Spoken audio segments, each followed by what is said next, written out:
So recently, there's been a lot of rumors of a Star Fox game coming out this summer, and it does make a lot of sense. I mean, Fox McCloud played a huge part in the new Mario movie, even though he's not really a Mario character, so it just feels like a backdoor pilot to something. And if there's a new Star Fox game this summer, it makes sense why he was in the movie. Also, it's been forever since we got a new Star Fox game, so I think it's time we got a new Star Fox game. But there's a problem with that. Could that even work today? I don't think it's a hot take to say that after Star Fox 64, the series didn't see much success. Each game being panned for being too short and failing to evolve the series in meaningful ways.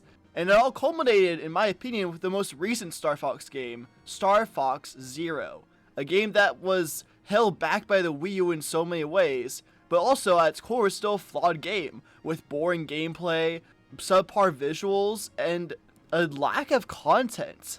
So the question comes, can you even make a good Star Fox game today? Yes, of course you can!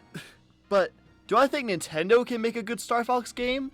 I'm not so sure. Star Fox is a very arcadey type game.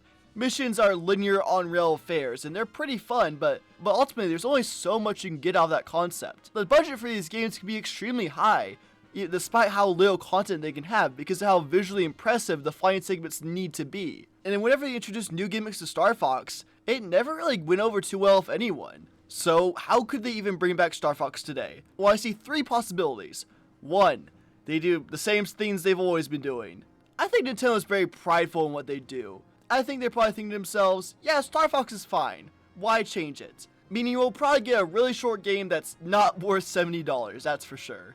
Option 2, copy Kid Icarus Uprising. Kid Icarus Uprising is, in my opinion, the best on-rail shooter I've ever played. It's just a super fun game that I highly recommend to everyone. I really wish they'd make a sequel to it already, but I digress. It's a really fun game, and it has plenty of content for what it's worth.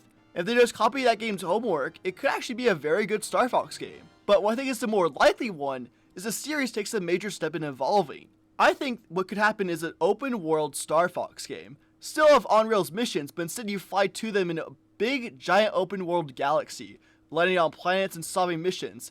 I honestly would not be surprised at all if this is the approach Nintendo takes with the next Star Fox game. Not only could this add tons of replayable content to the series, but it could also be a huge step forward for the series, and finally get the series out of being just kinda mediocre with each entry.